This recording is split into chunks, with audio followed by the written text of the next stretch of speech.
In this session, we are learning about mutable and immutable types. Again, this is chapter number 4, Python data handling, NCERT chapter number 3, that is brief overview of Python. Previously, we have already discussed about the data types. Now, when we talk about data types in Python, it is basically associated with what? Variables. किससे related होते हैं ये? Variables से. तो variable data type और इनके साथ में म्यूटेबिलिटी का बहुत इंपॉर्टेंट रिलेशन है. The same thing we are going to discuss, और इसे हम दो कैटेगरी में रखते हैं, म्यूटेबल और इम्यूटेबल टाइप्स के फॉर्म में. तो सबसे पहले तो हमको ये समझना होगा कि पाइथन में ही स्पेशली हम हमेशा डिस्कस करते हैं किसके बारे में? म्यूटेबिलिटी के बारे में. So what exactly this mutability means? So here is the definition that storing new value in the same memory address as and when required is referred as mutability. Basically होता क्या है कि suppose that आपने कोई एक value ली, you know very well कि computer system में आपकी मेमोरी है, राइट? इसका एक पर्टिकुलर एड्रेस होगा, तो जब आप कोई वैल्यू इसमें स्टोर करेंगे तो सिस्टम उसको एक एड्रेस असाइन करता है. नेक्स्ट टाइम अब अगर आप प्रोग्रामिंग करते हैं तो मोस्ट ऑफ द टाइम जब आप किसी वैल्यू को स्टोर करते हैं तो किस में करते हैं? एक वेरिएबल में. जब आप कोई वेरिएबल लेंगे, अब नेक्स्ट टाइम आपने अगर सपोज आपने x इक्वल टू 10 किया, तो ये 10 इस पर्टिकुलर एड्रेस में जाके स्टोर हो गया. अब नेक्स्ट टाइम अगर आप x इक्वल टू 20 करते हो और इस 10 की जगह यहां पर 20 अगर आ जाता है, मतलब इसी मेमोरी एड्रेस में अब x किसको पॉइंट कर रहा है? 20 को पॉइंट कर रहा है. So this concept is called what? Your mutability. तो म्यूटेबिलिटी का मतलब ये है कि एड्रेस या लोकेशन जो है, ठीक है, वो क्या होता है? सेम होता है, लेकिन एज एंड व्हेन रिक्वायर्ड उसकी वैल्यू को आप क्या कर सकते हो? चेंज कर सकते हो. ठीक है, तो या क्या ये म्यूटेबिलिटी का कॉन्सेप्ट पाइथन में अप्लाई होता है? और अगर होता है तो किन किन डेटा टाइप्स में होता है और किन किन डेटा टाइप्स में नहीं होता है? This is very important to understand. So basically कौन कौन से डेटा टाइप्स जो हैं या कौन कौन से डेटा टाइप्स म्यूटेबल नहीं होते हैं या होते हैं, उनको समझने से पहले एक दूसरे तरीके से आपको मैं बता दूं. जैसे आप किसी भी लैंग्वेज को लो, सी प्लस प्लस में, आप दूसरी एक लैंग्वेज ले लो पाइथन, जो मेनली हम डिस्कस कर रहे हैं. सी प्लस प्लस में अगर आप कोई वेरिएबल लेते हो तो सबसे पहले क्या करते हो? एक्स को डिक्लेयर करते हो, एक्स को फिर उसमें क्या कर देते हो? आप 10 कर देते हो. पाइथन में क्या होता है एग्जैक्टली कि आप सीधे एक्स इक्वल टू क्या करते हो? 10 करते हो. मतलब आपको इसमें कोई डेटा टाइप लेके वेरिएबल को डिक्लेयर करने की जरूरत नहीं. होगा क्या इस पूरे प्रोसेस को अगर आप देखोगे किसी भी लैंग्वेज में, सी प्लस प्लस, जावा भी हो सकता है, यहां पर क्या हो, जब आप इंट एक्स करते हैं, सिस्टम ये देखता है कि इंट एक्स मतलब इंटीजर का मतलब 2 बाइट का स्पेस. तो ये क्या करेगा? ऐसा 2 बाइट का स्पेस जो भी खाली होगा वो निकालेगा. मान लीजिए इसका फर्स्ट एड्रेस क्या था? 2000. इसको ये एक नाम दे देगा, क्या? एक्स. अब इसमें देखा कि x इक्वल टू 10, तो इसने क्या कर दिया? इसके अंदर यहाँ पे 10 को स्टोर कर दिया. यहाँ पे मैं इसको 10 इस तरह से ले लेता हूं. नाउ सपोज दैट इस स्टेप के बाद में अगर आप यहाँ पे क्या करते हो? x इक्वल टू 20, तो क्या होगा? तो यहां पर क्या होगा? अब x इक्वल टू जैसे ही आपने 20 किया तो ये 10 यहां से इरेज हो जाएगा. अब यहां पर क्या आ जाएगा? 20 आ जाएगा. तो ये जो कॉन्सेप्ट है ना, इस एड्रेस पे इंप्लीमेंट होना, ये तो बात हो गई मेरी किसकी? आपके म्यूटेबिलिटी की. और ये म्यूटेबिलिटी किस में पॉसिबल हो पा रही है? आपके अदर लैंग्वेजेस में. पाइथन पे थोड़ा सा केस डिफरेंट है. यहाँ पे क्या होता है, जैसे आपने लिखा x इक्वल टू 10, तो सिस्टम क्या करेगा? यहाँ पर देखेगा, x को नहीं देखेगा, पहले क्या देखेगा? इस वैल्यू को. किसको? 10 को. सिस्टम ने देखा 10 है, एक नंबर है. इसके बाद उसने उसे स्टोर किया एक मेमोरी लोकेशन पे.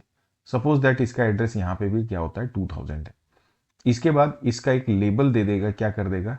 x. मतलब पहले वैल्यू के अकॉर्डिंग उसने क्या किया? उस वैल्यू को प्लेस किया एक एड्रेस में, और उसका लेबल क्या कर दिया? बना दिया क्या?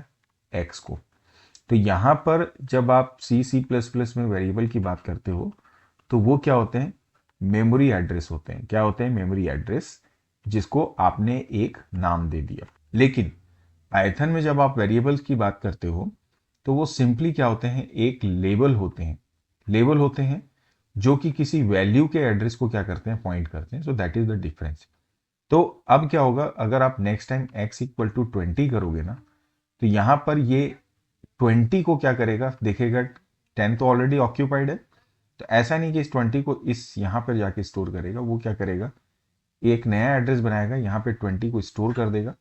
अब ये जो x का लेवल यहाँ था, इसको यहाँ से हटा के किसको पॉइंट करवाना शुरू कर देगा? यहाँ पे x को 20 को पॉइंट करवाना शुरू कर देगा. तो कहने का मतलब जो ओरिजिनल एड्रेस है उसमें कोई भी चेंज नहीं हो रहा है. इन प्लेस कोई भी चेंज हम नहीं कर रहे हैं, जो भी नई वैल्यू आ रही है एक्स ही उसको पॉइंट कर रहा है, लेकिन एड्रेस जो है वो डिफरेंट हो गया।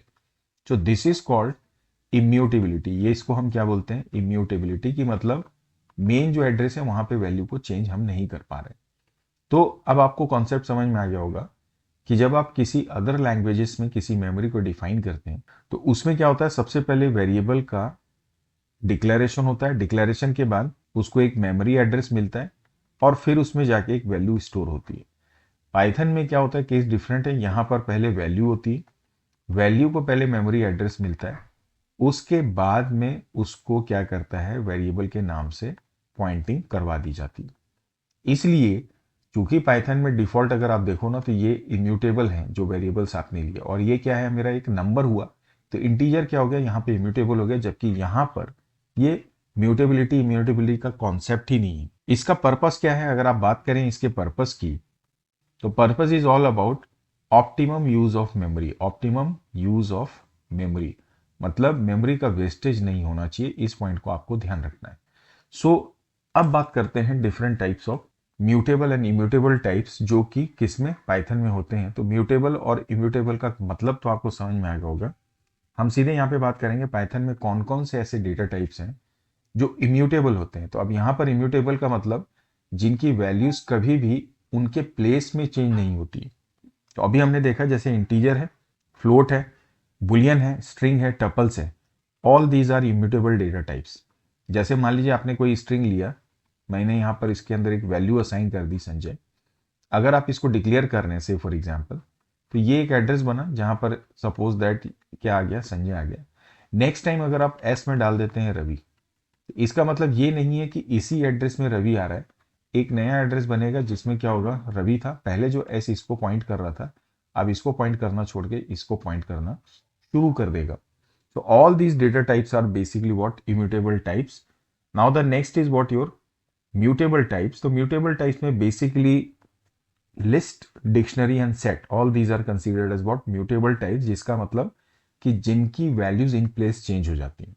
Say for example अगर आप कोई लिस्ट बनाते हैं, आपने डाला 12, 13, 14, तो हो सकता है इसको जो भी मेमोरी एड्रेस मिले जहां पर 12, 13 एंड 14 स्टोर हुए हैं, इन केस अगर आप L0 को चेंज करके 19 कर देंगे तो ये ऑटोमेटिकली इसी प्लेस में जाके इसकी वैल्यू को क्या कर देता है, चेंज कर देता है। सो ये होते हैं हमारे म्यूटेबल टाइप्स। तो लिस्ट याद रखिए, डिक्शनरी और सेट, आप सेट को यहाँ से रिमूव कर दीजिए as per your knowledge, as per your syllabus. List and dictionaries are the only data types which are considered as what mutable types. Rest all are float, boolean, string and tuples are considered as immutable types. So ये जितने भी points मैंने आपके साथ discuss किए, एक बार इसका demonstration तो बनता है। सो व्हाट आई डू, मैं आइडियली शेल पे आता हूं and what I do, suppose that मैं लेता हूं यहां पर एक वेरिएबल x इक्वल टू 10। अब अगर आप इस x को यहां पर एंटर करो तो it is showing us 10, the value of this x। We want to check the address of this x, so what we can do, we can take the help of this id function, and id is the function which is basically used to get the address of any object. So इसके अंदर जो भी आप object को पास करेंगे उसका ये address show करता है। Now if I say write, you can see the address of this x now. All right, अभी मैं x को वापस कर देता हूं 20, ठीक है, एंटर प्रेस करो, और अब अगर आप आईडी लोगे x की, now you check it is showing you different address. तो इसका मतलब x जो है, जो इंटीजर था वो इम्यूटेबल हो गया। लेकिन इसी समय अगर आप इसी 10 को देखें तो देखिए ये क्या एड्रेस दिखा रहा है, आपको सेम एड्रेस दिखा रहा है, राइट। और इसी में आईडी में आप 20 को देखें, जबकि वैल्यू का एड्रेस दिखा रहा है, मतलब एक्चुअली वेरिएबल दिखाना चाहिए, लेकिन यहाँ पर क्या हो रहा है, आप देख सकते हो ये किसका एड्रेस दिखा रहा है, 20 का। तो इसका मतलब x जो है वो लेबल हो गया जो चेंज होते जा रहा है अकॉर्डिंग टू द वैल्यू। तो वेरिएबल का एड्रेस यहाँ पे फिक्स नहीं है पाइथन में, और आईडी हमने फंक्शन यूज किया जो एड्रेस को शो कर रहा है। अब सपोज दैट वापस से मैं y इक्वल टू 10 कर देता हूँ, इसके बाद अगर आप y को डिस्प्ले करो, इट इज शोइंग अस 10। इसका मतलब y का अगर आप आईडी चेक करोगे तो it should be ID then y, enter press करिए तो it is showing you again the same address of this 10। This is how we can get the idea of this mutability and immutability. So now you come back and see, अभी हमने देखा एक और function which is called id.